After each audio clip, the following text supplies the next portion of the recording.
खुली बहस में आपका स्वागत है। हम इस वक्त हैं हमीरपुर विधानसभा क्षेत्र में, जहां से हिमाचल प्रदेश के पूर्व मुख्यमंत्री प्रेम कुमार धूमल विधायक हैं।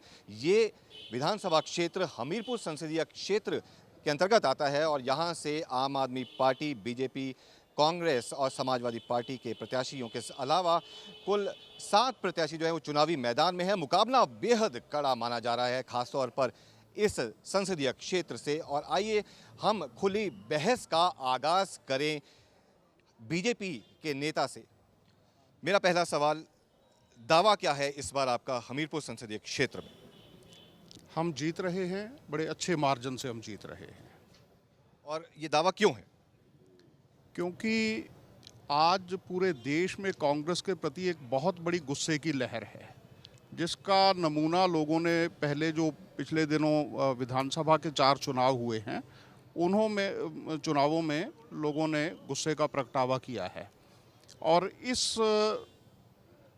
चुनाव में पूरे देश में महंगाई के प्रति, भ्रष्टाचार के प्रति, बेरोजगारी के प्रति, आंतरिक और बाहरी सुरक्षा के प्रति देश की जनता बड़ी आक्रोश में है। और उसके आक्रोश का मुख्य बिंदु कांग्रेस पार्टी, यूपीए और उसके सहयोगी हैं। इस पर हम कह सकते हैं कि पूरा देश कांग्रेस पार्टी को पिछले 10 साल के कुकर्मों की सजा देने के लिए तैयार बैठा है, 7 मई की प्रतीक्षा कर रहा है। तो भारतीय जनता पार्टी के पास यहाँ पर राष्ट्रीय मुद्दे भी हैं, स्थानीय मुद्दों के अलावा। और हमारे साथ मौजूद हैं कांग्रेस के नेता, हमसे बात करते हैं। आपका क्या दावा है और जो आरोप बीजेपी ने आप पर लगाए हैं उसको लेकर के क्या सफाई देना चाहती है कांग्रेस? ये 3 गवर्नमेंट बनाएगी, अपनी उपलब्धियों के ऊपर ये इलेक्शन लड़ रही है। सारा देश जानता है, हर किसान जानता है, मजदूर जानता है, SC ST जानते हैं कि इस देश की जो UPA 1-2 थी, उन्होंने देश के लिए क्या किया है। मनरेगा के तहत इस सारे देश को काम दिया है, सब भाई बहनों को काम दिया है।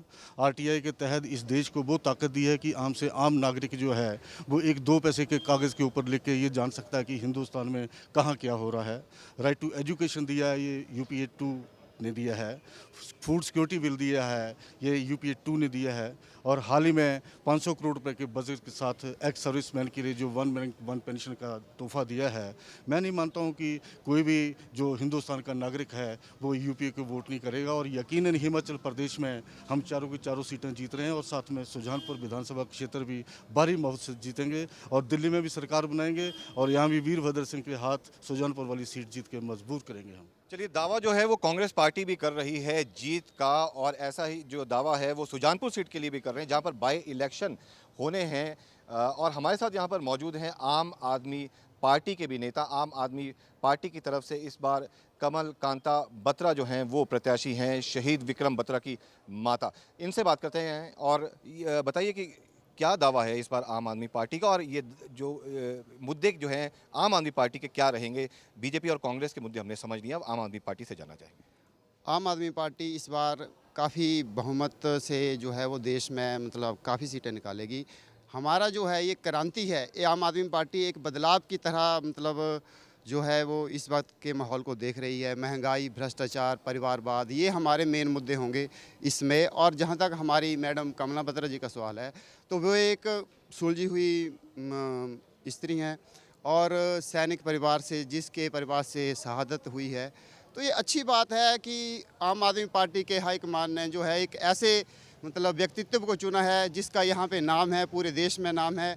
और निश्चय ही वो एक मतलब सभी के सहयोग से इस सीट को भारी मतों से जीतेंगे।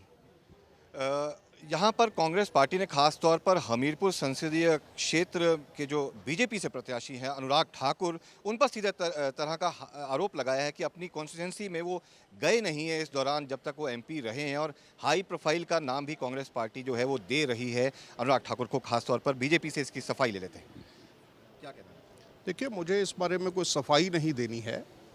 कांग्रेस पार्टी के पास मुद्दा कोई है नहीं।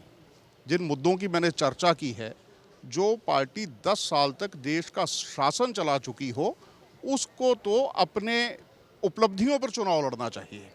यहाँ उपलब्धियों के नाम पर उनके पास बताने के लिए कुछ है नहीं। इस करके दाएं बाएं के मुद्दे ढूंढने की कोशिश ये लोग कर रहे हैं।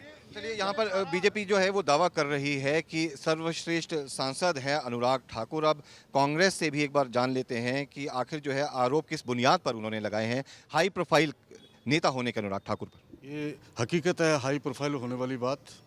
मेरे बीजेपी के सहयोगी पूर्व मंत्री प्रवीण जी कह रहे हैं कि उनकी उपलब्धियां बहुत ज़्यादा रही हैं, लेकिन मैं आपके माध्यम से इनसे और जनता से सबसे सामने भी रखना चाहता हूं कि क्या हमीरपुर, ऊना, बिलासपुर, जसवा और परागपुर में पिछले 9 साल एज एमपी जो रहे हैं, क्या वो एक भी किसी चीज़ का नाम ले सकते हैं जो इन्होंने अपने पार्लियामेंट के क्षेत्र के लिए लाई है? 9 साल नहीं भाई साहब, 6 साल। मैं वो कर रहा हूँ, भाजपा में पीछे से भी भाजपा में रहे हैं। साथ में ये कह रहे हैं कि 19 करोड़ रुपया जो है वो सांसद को अपना एमपी लेड फंड मिला और 19 करोड़ 55 लाख सेंक्शन कर दिया। मेरे ख्याल है इनको भी रिकॉर्ड सुधार जानने की जरूरत है। 19 करोड़ 55 लाख सेंक्शन नहीं हो सकता। जब 19 करोड़ सेंक्शन हुआ है तो 19 करोड़ 55 लाख कैसे सेंक्शन कर देंगे? वो जेब से देंगे। इस विषय में मैं ये कहना चाहता हूं कि आदरणीय अनुराग सिंह ठाकुर ने पिछले 6 वर्ष में अपने कार्यकाल में हमीरपुर लोकसभा क्षेत्र की हर पंचायत का 3 बार दौरा किया है और जब से ये चुनाव घोषित हुए हैं उस वक्त से लेके आज तक उन्होंने लगभग हर पंचायत का एक दौरा कर लिया है। जिन उपलब्धियों की बात ये करते हैं, क्या कोई रेलवे सेक्शन में कोई 1 किलोमीटर लाइन बतलाई? छोटे छोटे रास्तों के लिए काम करना, वो तो मनरेगा के तहत बन रहे हैं। मनरेगा के तहत रास्ते बन रहे हैं। मनरेगा और जो छोटे गवर्नमेंट, हमारी स्टेट गवर्नमेंट की स्कीम्स हैं, माननीय वीरभद्र सिंह के जो पैसे सेंक्शन हो रहे हैं, जो हमारे डेवलपमेंट के फंड है, रूरल डेवलपमेंट के फंड हैं, उनसे बन रहे हैं। यहाँ पर कांग्रेस जो है वो सीधे तौर पर आरोप लगा रही है कि सांसद निधि जो है वो भी खर्च नहीं कर पाए हैं ठीक तरीके से। हमारे साथ मौजूद हैं भाजयुमो के युवा नेता, इनसे भी बात कर लेते हैं। क्या कहना है आपका जो आरोप जो कांग्रेस लगा रही है अनुराग ठाकुर?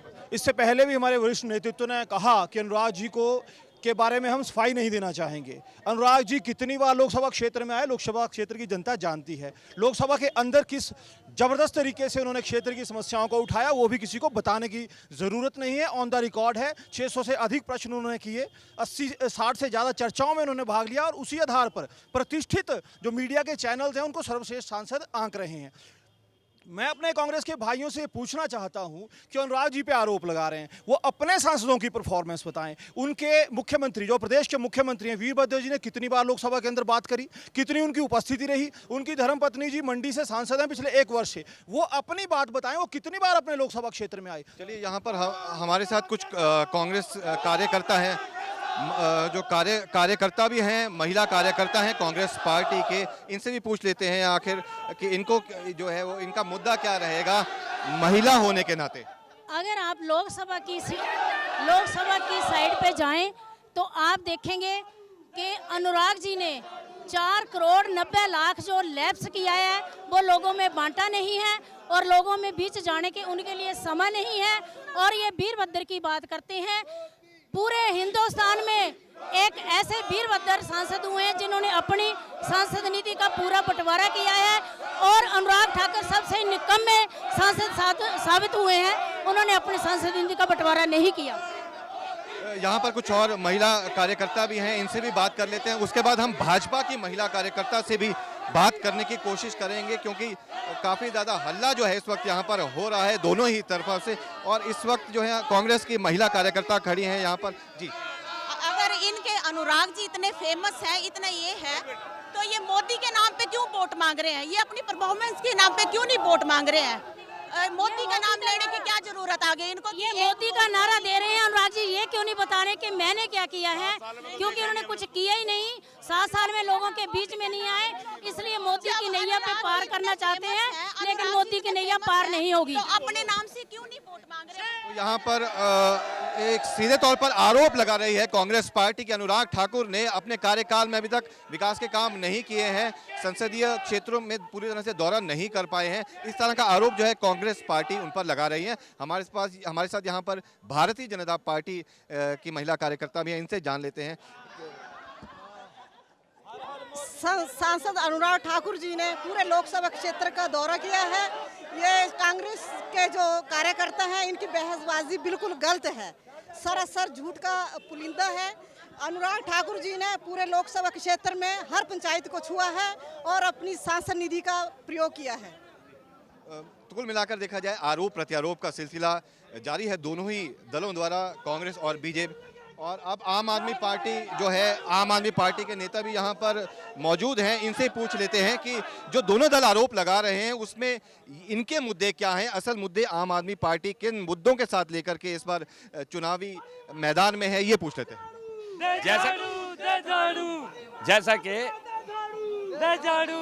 जैसे कि दोनों राजनीतिक दल जो हैं वो पूर्व सैनिकों की बात कर रहे हैं, वन पेंशन की बात कर रहे हैं। विशेषतः 6 वर्ष एनडीए सरकार भी रही और कांग्रेस सरकार ने भी अभी जो है वो यूपीए 2 यूपीए 1 में रही, लेकिन दोनों का ही ये दावे जो हैं बिल्कुल सरासर गलत हैं कि वन पेंशन की बात जो करते हैं, 500 करोड़ की जो ये बात करते हैं, एक राजनीतिक दल कहता है कि हम आने पे इसको पूरा करेंगे, दूसरा दल ये कहता है कि हमने ये पूरा कर दिया। अब वो कहाँ है कि जो अभी तक कहीं भी नहीं दर्शाया जा रहा है। ये सारे झूठे वायदे जो हैं ये बिल्कुल ऐसे नहीं है, लेकिन हमारे अगर जो बिल्कुल साफ सुथरे जो प्रत्याशी हैं अगर वो लोकसभा में जाएंगे तो वो इन मुद्दों को, स्थानीय मुद्दों के साथ भ्रष्टाचार के, वंशवाद के बाद पूरे जितने भी मुद्दे हैं उनको पार्लियामेंट में, संसद में उठाएंगे और सब सैनिकों को, सब परिवार, सबको जो है वो न्याय मिलेगा। ये अरविंद केजरीवाल जी का पूरा वो है। बहरहाल नेताओं से बात करने के बाद हम कार्यकर्ताओं की तरफ भी थोड़ा रुख कर लेते हैं और कुछ कार्यकर्ता जो है वो कहना चाहते हैं। जी, क्या कहना है आपका? मैं ये कहना चाहता हूँ कि हिमाचल में मोदी साहब की कोई लहर नहीं है। यहाँ राजा वीरभद्र जी ने बहुत कार्य कराया है और यहाँ पर राजा वीरभद्र जी की ही लहर है। मैं तो एक साधारण परिवार से जुड़ा हूँ, परंतु मैंने सभी की राय ली है। हिमाचल के लिए जो सेंटर से स्कीमें आई हैं, जैसे मनरेगा है, राइट टू फूड है, ये बहुत ही एप्रिशिएबल स्कीम्स हैं और इन स्कीमों की वजह से जो आम आदमी हैं वो they will vote in favour of Congress. तो कार्यकर्ताओं का कहना है, कांग्रेसी कार्यकर्ताओं का, जो मोदी की लहर का प्रचार जो है भारतीय जनता पार्टी कर रही है उसकी लहर नहीं है, वीरभद्र सिंह की यहाँ पर लहर है। और अब हम भारतीय जनता पार्टी के कार्यकर्ताओं से भी जान लेते हैं इसका जवाब। जो मेरे भाई साहब कह रहे हैं कि हिमाचल में वीरभद्र जी बहुत बढ़िया काम करते हैं। पिछली बरसात में इतनी भारी बारिश हुई, हिमाचल में लगभग 250 करोड़ रुपए का नुकसान हुआ, लेकिन बड़े दुख की बात है कि वीरभद्र जी एक पैसा लेने में भी सफल नहीं हुए हैं। और जो सड़कों में जो आज दिन तक हिमाचल में एक रिकॉर्ड बना है कि हिमाचल में पक्की सड़कों पे मिट्टी के जो है वो पैच लगाए जा रहे हैं। ये बड़ी शर्म की बात है। ऐसी कांग्रेस पार्टी को राज करने का कोई अधिकार नहीं है। तो कार्यकर्ता थोड़े नाराज़ भी हैं यहाँ पर कांग्रेस सरकार से कि जो सड़क की स्थिति है वो कुछ ठीक नहीं है यहाँ पर। और कांग्रेस के नेताओं से हम जान लेते हैं इन आरोपों के बारे में कि यहाँ पर सड़क की स्थिति जो है उसका, उनकी दशा जो है वो ठीक नहीं है।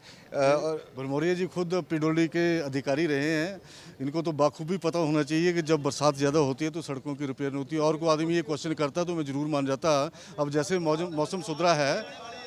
मौसम सुधरा है तो ये जानेगी कि क्या हो रहा है। मैं साथ में एक और बात कहना चाहूँगा कि अत्री जी ने बात करी कि मुख्यमंत्री ने क्या किया और प्रतिभा सिंह ने क्या किया। मैं इनको जवाब देना चाहता हूँ कि जो करते हैं इसका जवाब जनता देती है। जनता ने उनको 6ठी बार मुख्यमंत्री बनाया है, वो इसीलिए बनाया है। और जहाँ इन्होंने प्रतिभा सिंह का बात करी, उनको 1.5 लाख मतों से तकरीबन जिताया और इस बार भी वही हालत होने वाली है इनकी मंडी में।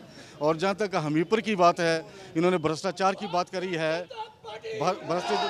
भ्रष्टाचार की बात करी है। मैं इनको ये कहना चाहता हूँ कि भूल गए कि इनके जो पूर्व में सांसद थे सुरेश चंदेल जी, उनको महज 10,000 रुपये लेने के लिए पार्लियामेंट। चलिए इन मुद्दे से थोड़ा हट के बात कर लेते हैं। आपके राजेंद्र राणा है यहाँ से उम्मीदवार, पहले बीजेपी में थे, कहीं ना कहीं कांग्रेस जो है दो फाड़ है उन्हें लेकर के। कुछ नहीं है, वो 1 साल से हमारे एसोसिएट मेंबर हैं। 1 साल पहले वो हिमाचल प्रदेश सरकार को, वीरभद्र सिंह की सरकार कंधे से कंधा मिला के साथ दे रहे हैं। वो नए नहीं हमारे पास है, वो 1 साल से हिमाचल सरकार का साथ दे रहे हैं। नरेंद्र ठाकुर जो हैं वो बीजेपी में शामिल हुए हैं, इसका कितना इफेक्ट मानते हैं हम, असर पड़ सकता है? वो अकेले आए थे, उनकी भाभी हमारे पास आई है। वो जब हमारे पास आए थे उस वक्त तो अकेले आए थे, 4 भांजे थे उनके साथ, अब वो भी उनके साथ चले गए। उर्मिल ठाकुर हमारे पास आई है, वो 2 बार विधायक रही है, जिला परिषद मेंबर रही है, वो समिति मेंबर रही है। वो यकीनन उर्मिल ठाकुर के आने से कांग्रेस का जो अपना हाथ है और मजबूत होगा।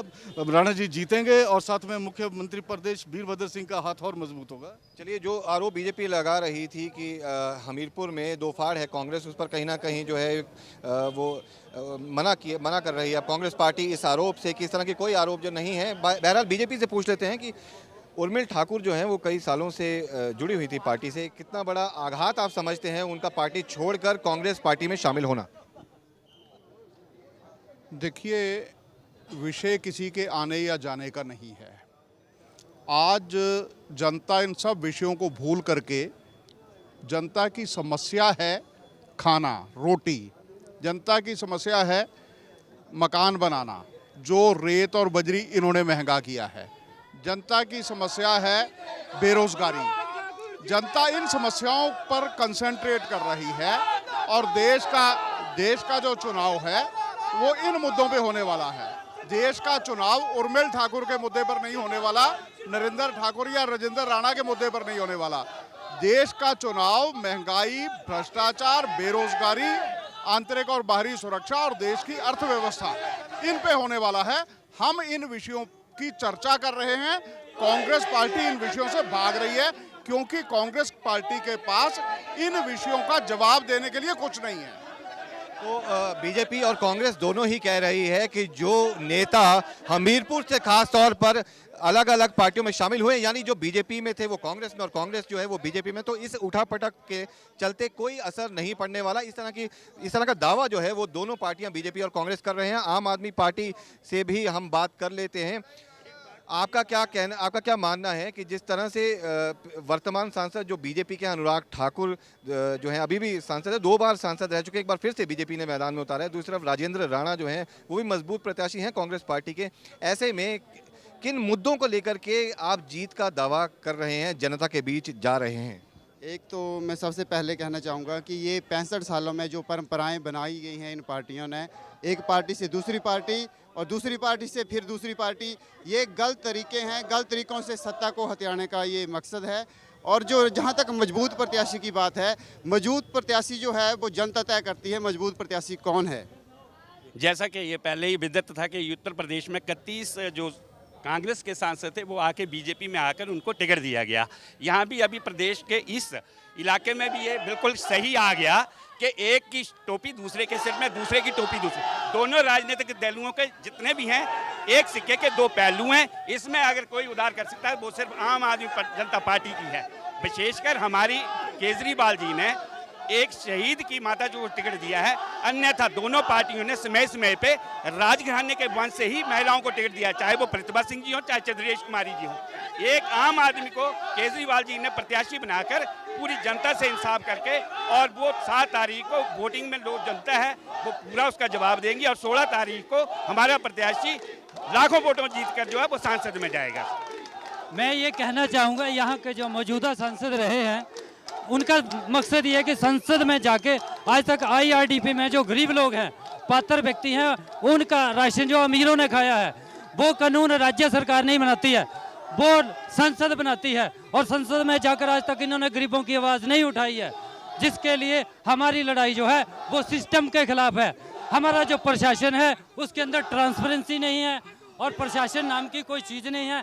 आम व्यक्ति की सुनवाई नहीं होती है और आम आदमी दर दर भटकता है और दर दर ठोकरें खाता है। मैं सर ये कहना चाहता हूँ कि ये सरासर गलत है। कांग्रेस पार्टी ने एक जनसेवक को टिकट दिया है।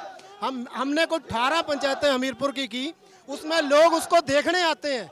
हमीरपुर कॉन्स्टिट्यूंसी कि कोई बोलता है कि सर आपने हमारी बेटी की शादी में दिया, कोई बोलता है कि महिला मंडल को दिया। एक जनसेवक हमने कांग्रेस ने उतारा है और वो जनसेवक जरूर जीतेगा हमीरपुर की सीट से। तो सभी राजनीतिक दल जो हैं वो अपने अपने मुद्दे लेकर के चुनावी मैदान में हैं, और एक बार हम, क्योंकि समय की जो है वो कमी है, और कार्यकर्ताओं को भी जो है हम पूछ लेते हैं आखिर उनके मुद्दे अपने क्या रहेंगे, क्योंकि प्रचार में कार्यकर्ताओं का अहम किरदार रहता है। जी, गल इस तरह जी कि आज की डेट ਦੇ ਵਿੱਚ ਰਾਸ਼ਟਰੀ ਅਧਿਕਸ਼ ਜਿਹੜੀ ਸੋਨੀਆ ਗਾਂਧੀ ਹੈ, ਜਿਹਦਾ ਜਵਾਈ 1 ਲੱਖ ਨੇ 3 ਅਰਬ 24 ਕਰੋੜ ਦੀ ਪ੍ਰਾਪਰਟੀ ਬਣਾਉਂਦਾ। ਆਹਾਂ ਜੋ ਵੀ ਦੱਸਿਆ ਦਿਆ ਕੁਝ ਕੀ, ਆਹਾਂ जो दसा दिया जे आहाँ के लोग भी दिया बदन। राजा जी जो है स्कूटरों पर जो सेव्ड होते, राजा जी ने स्कूटरों पर सेव्ड होए और बाका मुल्ला जी को पैसे खाए। जो मुख्यमंत्री पर आरोप लगाए हैं, साथ साथ राष्ट्रीय नेतृत्व पर भी जो आरोप लगाए हैं, क्या सफाई है? मेरा ये कहना है कि भारतीय जनता पार्टी के लोगों के पास कोई मुद्दा नहीं रह गया है, सिर्फ मोदी कर रहे हैं। जबकि आज हमारे कांग्रेस के नेता सीधा कह रहे हैं कि हिमाचल प्रदेश में चुनाव हो रहा है, हिमाचल प्रदेश के सांसद हमीरपुर जिले से चुने जाएंगे, हमीरपुर की जनता वोट डालेगी। वो अपना ब्यौरा दें कि उन्होंने पिछले 7 वर्षों में क्या किया है। एक मेरा सवाल है आपसे कि शांता कुमार जो है उनका ये कहना है कि शांता कुमार का ये कहना है कि इन चुनावों में नेता जो हैं वो आप व्यक्तिगत रूप से कटाक्ष कर रहे हैं, व्यक्तिगत रूप से आरोप लगा रहे हैं, जबकि जो ज़मीनी हकीकत है, जो ज़मीनी मुद्दे हैं, उन्हें कोई भी नहीं उठा रहा। मतलब हिमाचल प्रदेश में वीरभद्र सिंह बनाम प्रेम कुमार धूमल जो है वो लड़ाई जो है वो शुरू हो चुकी है। ऐसे में आप क्या कहते हैं कि क्या मानते हैं कि जो शांता कुमार खुद कह रहे हैं कि आरोप जो हैं वो आपस में लगाए जा रहे हैं, जबकि ज़मीनी मुद्दों को, ज़मीनी हकीकत को कोई नेता नहीं उठा रहा? देखिए, मैंने पहले भी अपनी बात में कहा है कि ज़मीनी मुद्दे हैं महंगाई, बेरोजगारी, भ्रष्टाचार, आंतरिक बाहरी सुरक्षा, आर्थिक व्यवस्था देश की। इन मुद्दों पे हम बात करते हैं तो कांग्रेस के लोग उसको मुद्दों से भटकाने के लिए उरे परे की बातें कर रहे हैं, और जब ये उरे परे की बातें करेंगे तो उन बातों का जवाब भी मिलेगा। जब ये किसी इस प्रकार की बातें करते हैं तो हमको भी पूछना पड़ता है कि वका मुल्ला के साथ वीरभद्र जी का क्या संबंध है। हमको ये भी पूछना पड़ता है कि वीरभद्र जी, आपके खेतों में सोने के सेब 3 साल ही क्यों लगे, अब क्यों नहीं लग रहे हैं? बीजेपी का इन आरोपों का संक्षिप्त में जवाब। इन्होंने क्या आरोप लगाने हैं? ये तो वो बात है जो भ्रष्टाचार में खुद ही संतलिप्त हैं। जैसे भैंस एक कीचड़ में पड़ी है, अपनी पूंछ मारेगी तो सबके ऊपर छींटे फेंकेगी। हम विकास की बात करते हैं, ये सरकार विकास की बात करती है, वीरभद्र सिंह की विकास की बात करते हैं। इस जिले को किसने बनाया? कांग्रेस में। इस सैनिक स्कूल को किसने बनाया? कांग्रेस में। ये चंद्रशेखर वकामुल्ला कौन है, हम ये जानना चाहते हैं वीरभद्र सिंह से, और कैसे उनके अकाउंट में उस व्यक्ति के पैसे आए हैं। रिश्तेदार है, इनका रिश्तेदार है सबका। सभी पार्टियों पे भ्रष्टाचार के इल्जाम लगे हैं, और हम ये कहना चाहेंगे कि आज समय आ गया है, बदलाव का समय है, क्रांति आई है देश में, और केजरीवाल जैसा नेता इस देश को चाहिए, तभी देश से भ्रष्टाचार। चलिए, यहाँ पर जो मुद्दे हैं वो काफ़ी हैं। ये बहस जो है फिलहाल ख़त्म नहीं होगी, चुनावी जो दिन है वो जारी है, और ऐसे में कांग्रेस और बीजेपी, आम आदमी पार्टी, तीनों ही राजनीतिक दल एक दूसरे को घेरने में कोई कसर छोड़ना नहीं चाहते। बहरहाल 7 मई को पता चलेगा कि जनता जो है वो आखिर किस दल पर, किस प्रत्याशी पर अपनी मुहर लगाती है। हमीरपुर विधानसभा क्षेत्र से खुली बहस के इस कार्यक्रम में बस इतना ही। अब हम मिलेंगे किसी अन्य विधानसभा क्षेत्र में। नमस्कार। खबरों की दुनिया में आइए, हमारे साथ कहीं भी और कभी भी जुड़िए। हम मिलेंगे फेसबुक पर, हम दिखेंगे यूट्यूब पर, हमें फॉलो कीजिए ट्विटर पर। खबरों के साथ बने रहिए रात दिन।